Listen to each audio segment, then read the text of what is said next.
ketika kita sedang terpuruk itulah kemudian kita keluar ide-ide, keluar bakat-bakat yang terpendam. Ya apapun profesinya, saya kira kalau kita tekuni dengan serius, maka saya bisa katakan akan menemukan jalan takdirnya sendiri.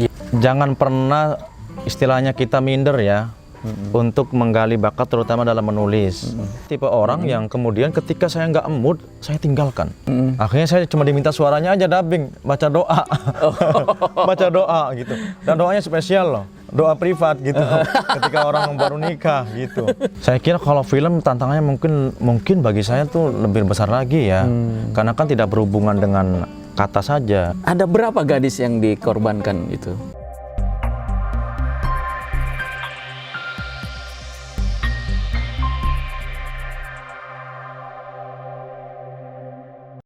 Sebelum lanjut nonton video ini, jangan lupa tekan tombol subscribe, nyalakan lonceng, like, dan share. Selamat menonton! Nah, Mas Ali, sebenarnya kan kemampuan menulis setiap orang bisa. Bisa tentu. Tapi kenapa nggak semua orang kemudian bisa mengarang ya? Menurut Anda gimana itu? Kalau menurut saya sih semua orang itu bisa bakat menulis ya. Punya bakat dasarnya menulis. ada. Dasarnya ada. Tapi itu. Tapi kan tergantung bagaimana dia mengungkapkan enggak ini bakatnya itu. Caranya itu memang kita bangunlah motivasinya, bangunlah istilahnya spirit bagaimana dia berkaryanya gitu. Tapi tadi Anda mengatakan bahwa sebenarnya sebelum Anda menulis baiknya Anda membaca gitu. Betul. Maksudnya betul. tujuannya apa itu? Karena gini, seorang penulis itu kalau ingin cakrawalanya atau pengetahuannya luas, dia bagaimanapun harus dapat sebuah referensi dari pengarang lain. Iya. Bisa saya katakan bahwa tidak akan penulis itu tidak akan sempurna bagi saya gitu ya. Kalau dia tidak kemudian menikmati atau membaca karangan orang. Karena di situ kita akan menemukan banyak sekali referensi, banyak sekali istilahnya komparasi paling tidak gitu. Dan ketika kita menuliskan tentunya kan sudah punya bayangan. Ya. Oh, tulisan novel ini tuh seperti ini ya. Kayaknya saya pengen dibuat kayak ini gitu. Oke. Mau nggak mau harus membaca sih. Jadi sebenarnya gitu. kerangkanya udah ada. Udah ada. Sekarang gitu. Bagaimana orang yang kan problem kita sekarang ini kan orang malas membaca misalkan. Jangankan baca buku segini yang tipis aja udah malas. Ya. Kita gadgetan aja gitu. Kalau menurut saya sih sumber bacaan dari mana saja ya. Yang penting itu sebuah informasi, kemudian itu sebuah pengetahuan yang orang bisa kembangkan melalui bakat menulisnya gitu. Teman saya juga ada, dia baru lihat tebelnya aja udah ngantuk dia. Belum baca itu. Makanya saya selalu nulis novel lumayan tipis ya karena mengikuti tren masa kini. Terus gini Mas, sebenarnya ada yang mengatakan bahwa yang penulis itu romantis. Kalau Mas Ali romantis nggak sih? Ya bisa dikatakan orang mungkin melihat saya dari sisi luar cutek gitu ya, bete gitu. Ya kalau saya romantis gitu. Kata istrinya. Ya romantis. Kayaknya nanya ke istri saya. Katanya orang penulis itu rata-rata gitu kalau sudah bikin tulisan itu bisa membuat hati gadis lumer katanya gitu. Ya bisa dikatakan seperti itu, tapi lagi-lagi memang kita kan kalau perasaan ungkapan kita ya kita itu paling asik saya tuangkan di tulisan. Tulisan ya. Oh kadang-kadang kalau langsung malah saya grogi, grogi gitu. Kadang-kadang kalau ini ada berapa gadis yang dikorbankan itu? Korbankan apa? Kegombalannya itu. Ya enggak juga sih sebenarnya. Enggak juga. Kita kan dalam merangkai kata itu sebenarnya kan memang inspirasinya bagaimanapun juga adalah pasangan ya, pasangan. Kemudian yang kedua bagaimanapun juga spirit untuk membuat kata-kata romantisme itu ya. Yang jomblo-jomblo misalnya gitu enggak juga pasangan juga, mungkin dia bisa ya itu tadi saya bilang membaca buku yang lebih romantis lagi, buku-buku yang novel yang romantis, yang dramanya kuat, love story-nya kuat gitu. Nah dia akan terbangun itu gitu. Dia merasakan aja gitu, kalau saya seperti ini, oh kayak gini ya gitu. Kalau saya seperti ini, oh seperti ini gitu. Ada yang mengatakan Mas bahwa sebenarnya untuk dapat ruh sebuah tulisan itu dia cenderung membuat sakit dirinya gitu loh. Kalau misalkan dalam tadi adegan romantis dia ditolak misalkan sama pacarnya atau di ini kayak gitu, betul nggak sih?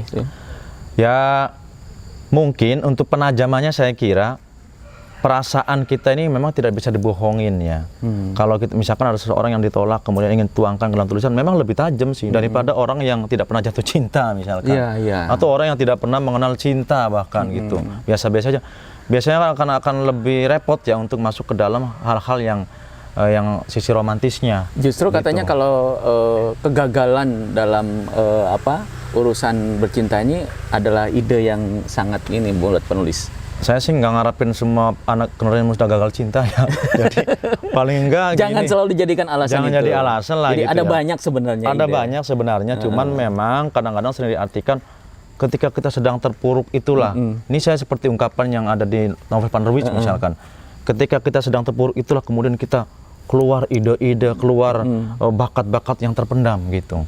Nah, ya bisa juga dikatakan seperti itu kalau bagi orang yang selalu mengharapkan idenya dari keterpurukan dia. Tapi bagi saya tidak. Kondisi apapun itu bagi saya adalah yang penting kita menjiwai, meresapi. Makanya kan perasaan kita penting gitu.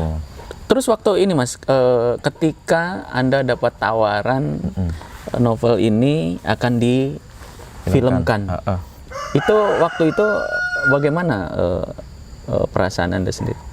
Ya saya alhamdulillah bersyukur, kemudian bahagia lah karena memang sebelumnya novel ini kan saya dengan Mas Hanung komunikasi itu sudah lama ya, sudah lama gitu. Saya sempat bantu-bantu beliau juga waktu itu dan sudah ya ikut nimbrung dengan beliau lah dengan Mas Hanung ya waktu itu dari 2010 kalau nggak salah saya waktu itu kemudian kenal beliau, saya mendapatkan banyak inspirasi dari karya-karyanya dan saya sampaikan karya-karya saya dan alhamdulillah ketemu waktunya waktu itu Mas Hanung bersedia, artinya pengen nih, waktu itu saya ditelepon ya, saya ingat banget ditelepon, Mas yang tentang cerita tentang Mekah dan Haji itu masih ready ya? Masih ya, aku bilang, oke deh aku tertarik nih. Aku dipanggil ke kantor ya waktu itu diskusi ya dengan tim-timnya, saya sampaikan gitu alurnya, akhirnya diproduksi lah oleh MD Pak Pisters ya dengan Dapur Film. Dapur Film kan punya Mas Hanung gitu. Ya. Film Mas Hanung gitu. Ya bagi saya sesuatu yang sesuatu yang menggembirakan ya tentu saja gitu. Karena saya bilang tadi ini adalah karya novel saya yang baru masuk bioskop gitu. Yang lain-lainnya kan ya inspirasi untuk cerita-cerita film pendek mungkin ya, nggak bioskop gitu. Waktu itu sampai berapa ini viewer, penonton Mas? Kemudian kebetulan kita diputar tuh kemarin 2020. Pas banget waktu itu memang Maret ya, Februari, kemudian langsung Maret itu kan pandemi, kita lagi rame-rame. Itu juga jadi kita lagi promo di Jogja dan Solo, waktu itu mau Jogja ke Solo, ada aturan bahwa bioskop itu tidak boleh gitu, ada aturan Pemda. Tapi sempat penontonnya kalau sekitar hampir 400.000 atau 300.000 gitu ya. Atau saya kurang update ininya yang terbarunya nih, karena kan habis itu kita pending kemudian dimasukkan ke kayak view gitu, aplikasi gitu ya. Kemudian kalau penghargaan sih alhamdulillah waktu itu kita novel Mekayam Coming ini, film Mekayam Coming ini mendapat beberapa penghargaan gitu. Termasuk di JAF, Jogja Asian Festival Film, kita masuk nominasi, kemudian di Festival Film Bandung kita masuk nominasi.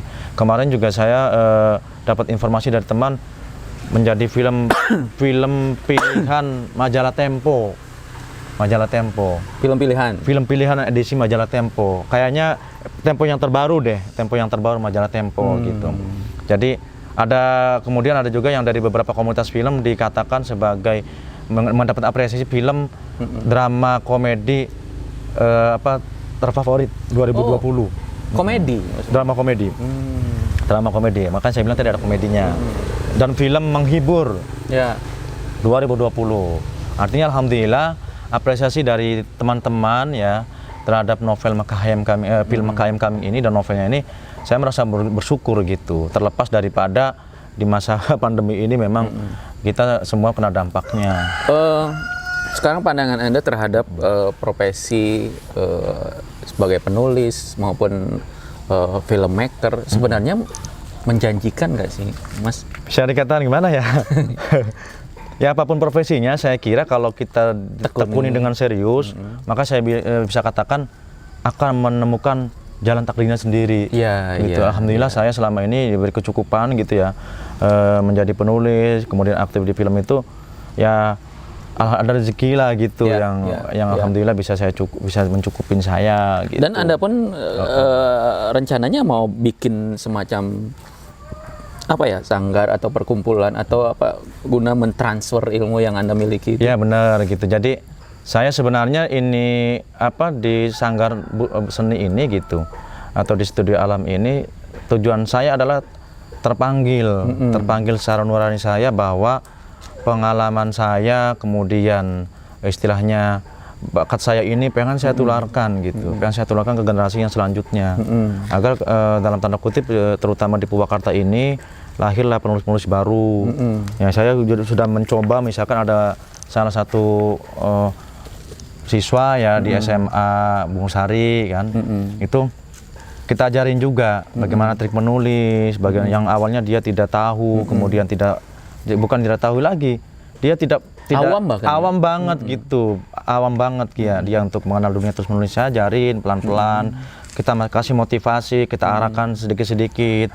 Alhamdulillah menghasilkan sebuah novel gitu. Maksudnya ini kalau nggak salah kita waktu itu bimbingan 2 bulan ya, 2 bulanan gitu, 2 bulanan menjadi sebuah novel. Karena saya bilang kalau kamu mempunyai karya, maka kamu akan berbeda dengan yang lainnya, gitu. Paling tidak saya bilang berbeda di kelasmu minimal berbeda. Dan kalau kamu punya karya, pasti guru-guru kamu, teman-teman dekat kamu melihat kamu juga sesuatu yang berbeda gitu. Jadi berbeda dengan orang yang tidak punya karya, saya bilang gitu. Alhamdulillah terlahirnya buku novel ini punya Mas Hakam ya ini. Sudah ada berapa yang Anda mentor kemudian punya bukunya, ada berapa sih, apa orang? Kalau di Purwakarta memang karena saya juga baru mengenal komunitas baru Mas Hakam ya. Di tempat lain, di kota lain? Kalau di tempat lain alhamdulillah sih ada ya, di Cirebon, kemudian di beberapa daerah lah ya. Karena kan kita juga tergabung dalam komunitas, misalkan di waktu itu Backcraft ya, Badan Ekonomi Kreatif, membuat sebuah program namanya Entrepreneur. Di situ itu beberapa penulis ada. Kita saling support, saling motivasi. Saya juga sering istilahnya sharing dengan teman-teman di Entrepreneur itu. Nah, teman-teman entrepreneur ini kan dari beberapa daerah, dari segala macam daerah gitu, terkumpul. Jadi alhamdulillah kita saling tukar pengalaman, saling motivasi, dan pada lahirlah penulis-penulis baru gitu. Ya. Nah sekarang untuk yang mau kemudian yang bercita-cita, kemudian baru memulai, saran Anda seperti apa?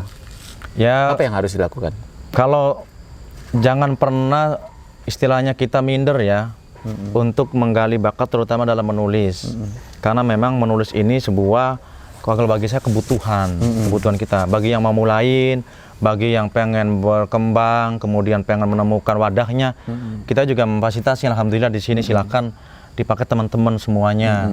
Nanti kita datangkan mentor-mentor atau datangkan istilahnya ya motivator menulisnya lah. Saya sendiri insya Allah kalau ada kesempatan dengan teman-teman, insya Allah bisa saling belajar lah gitu. Kalau dari tadi dari awal Anda bercerita, sepertinya semuanya nyaman aja tuh, nggak ada ininya, nggak ada rintangannya. Ada nggak sih sebenarnya? Pasti ada dong. Pasti ada. Dari mana itu rintangan yang paling besar? Kalau saya sih terutama ya banyak godaan menulis itu ya. Dari kadang-kadang kita sering ganggu kan, kita menulis malas gitu. Kemudian yang kedua, kadang-kadang kan ada orang yang teman kita, mungkin orang terdekat kita menyampaikan, apa sih gunanya menulis, dapat apa sih gitu, apa sih yang dibanggakan gitu kadang-kadang. Karena kadang-kadang orang lain kan menilai sesuatu dengan mungkin materi. Kalau jadi penulis teh, jadi Anda sempat terganggu juga oleh itu? Ya kalau bagi saya sih waktu itu saya jadikan motivasi saja, gitu. Jadikan motivasi. Memang rintangannya banyak ya. Ketika kita sedang menulis, ada aja godaan mau kemana gitu, atau mau melakukan aktivitas lain. Tapi saya selalu mengatakan kepada teman-teman, terutama juga waktu itu saya bimbing Mas Hakam, saya bilang seorang penulis selain diberi kemampuan untuk merangkai kata, dia juga dilatih bagaimana bisa manajemen waktu. Oke. Artinya kapan kita harus break, kapan Jadi kita harus nulis. dalam disiplin ilmu apapun sebenarnya. Dalam apapun. Yang namanya disiplin Saya termasuk itu orang harus ya. tipe orang, Pak ya, tipe orang yang kemudian ketika saya nggak mood, saya tinggalkan. Oh gitu. Dalam arti contoh kecilnya, ketika saya sedang nulis ngetik misalkan, kemudian ada misalnya tamu lah atau ada aktivitas lain lah yang mungkin bagi saya mengganggu gitu, ya saya tinggalkan.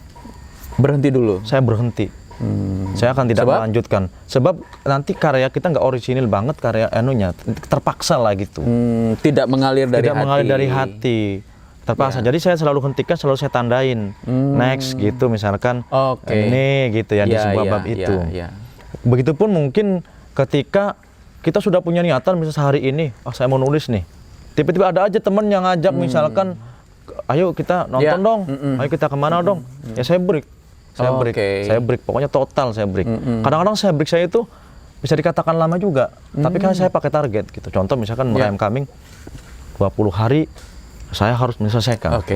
Terus gitu. Lalu ini Mas, ada yang terlewati tadi.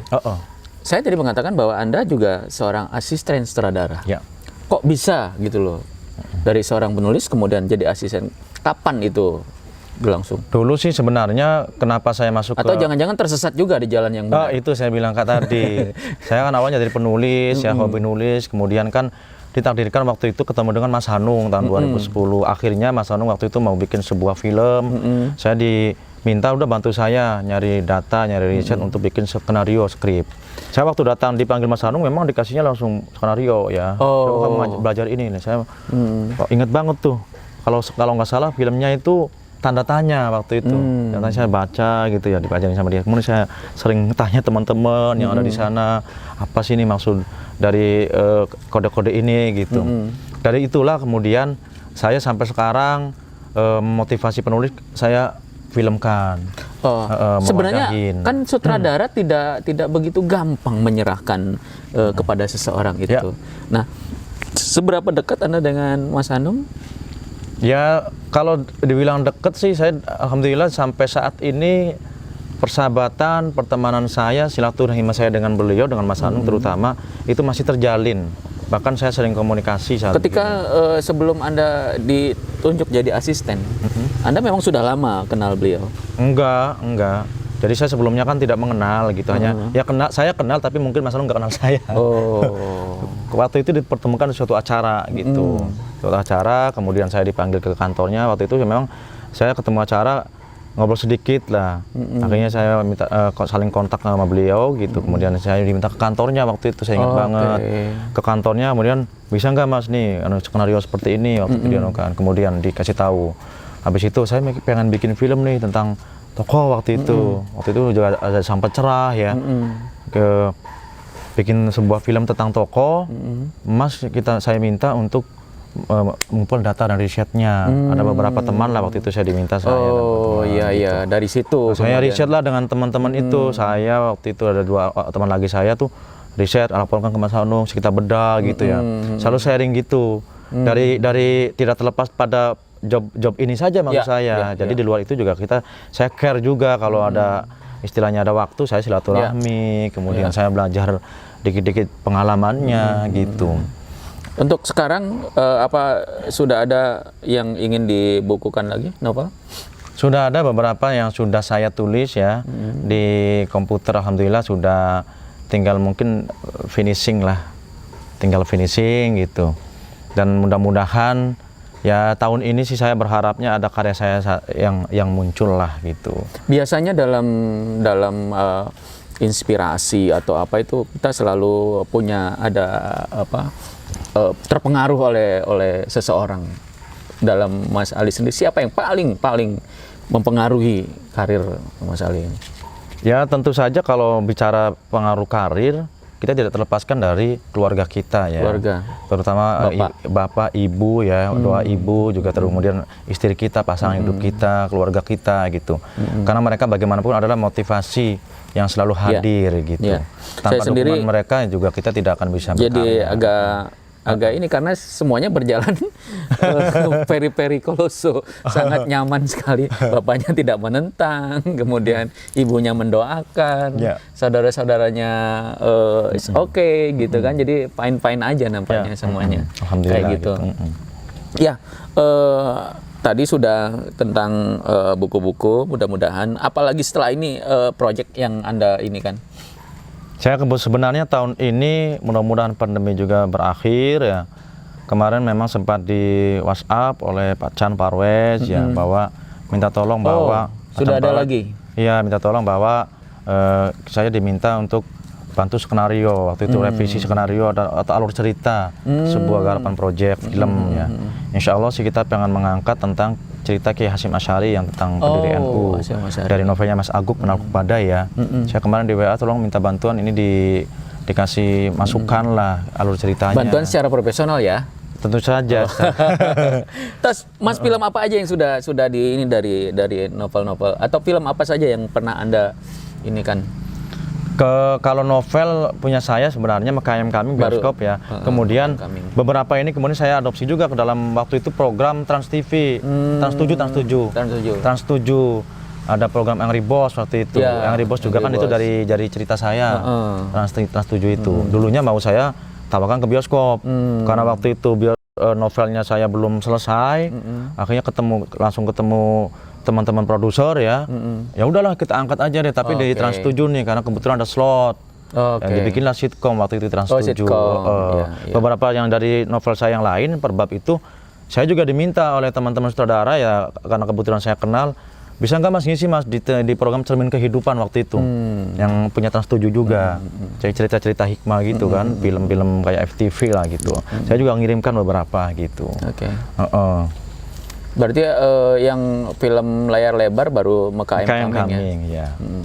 Yang lainnya sih saya ngangkat sebenarnya bukan karya saya tapi saya membantu prosesnya. Dalam arti kata saya yang membuat project dan agensinya. Kalau dari kalau kesulitan dari novel tadi kan gitu menghilangkan rasa malas, kemudian kalau di film kesulitannya apa itu? Saya kira kalau film tantangannya mungkin bagi saya tuh lebih besar lagi ya. Karena kan tidak berhubungan dengan kata saja, tidak naskah saja, tidak draft aja gitu. Karena di film itu kan kalau bisa saya katakan sebelum kita produksi film itu pertama kita ada namanya praproduksi. Praproduksi itu termasuk kita bagaimana menyiapkan naskah novelnya, tim naskahnya, tim skripnya. Setelah terbentuk tim skrip, kita reading, nanti casting dulu pemainnya, itu reading dulu gitu. Kemudian ada yang fitting lokasi dan sebagainya. Betul. Dan tantangannya mungkin bagi saya ya, saya nilai itu berat juga. Ketika teman-teman sineas mungkin yang sedang produksi mengalami tantangan di lapangan.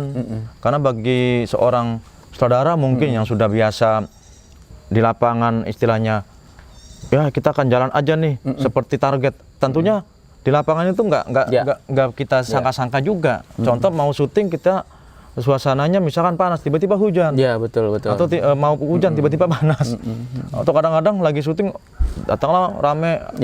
Itu kan menurut saya tantangan yang terus luar gini biasa. Mas. Kalau ada yang misalkan ingin Anda di novel Anda ini yang selanjutnya misalkan seperti siapa itu Anda harus main di sini, mau diterima nggak? Siapa tuh? Kalau Anda harus memerankan tokohnya. Oh di sini? Ya nggak apa-apa sih. Mikir kan sendiri. Saya terus terang. Kalau jadi bintang film siap nggak? Gitu? Ada terus beberapa teman-teman saya juga waktu itu yang ini juga saya kan pernah waktu itu produksi Air Mata Surga ya dengan Mas Hestu yang sutradaranya, kawan dekat saya juga. Waktu itu saya juga sebenarnya ada teman-teman tuh udah kamu main aja ngisi-ngisi cameo gitu ini. Saya bilang enggak gitu. Akhirnya saya cuma diminta suaranya aja dubbing, baca doa. Baca doa gitu. Dan doanya spesial loh. Doa privat gitu ketika orang baru nikah gitu. Jadi itu yang pengalaman saya juga dekat berapa kali gitu ya. Anda diminta mengisi voice over-nya untuk doa niat dan doanya itu doa yang privasi bagi saya dan saya kan diikat berapa kali waktu itu sama berapa kali take? Iya berapa kali. Kata kurang menjiwai. Saya bilang Saya kalau doanya doa yang umum, insya Allah menjiwai. Tapi ini doanya privasi. Itu pengalaman lucu juga. Jadi saya sebenarnya tidak terlalu muluk-muluk bahwa saya harus jadi pemain, harus ini enggak. Karena saya katakan bahwa setiap orang tuh punya profesi. Kedua, janganlah kita borong semua proyek. Kasihan yang pada casting kan.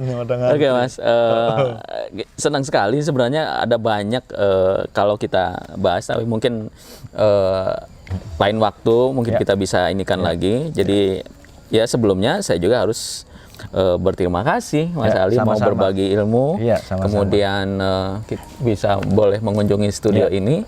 Mudah-mudahan apa yang kita bicarakan tadi bisa menginspirasi, kemudian memutuskan apakah Anda ingin menjadi penulis atau profesi yang lain. Karena ada banyak jalan sebenarnya untuk menjadi baik itu.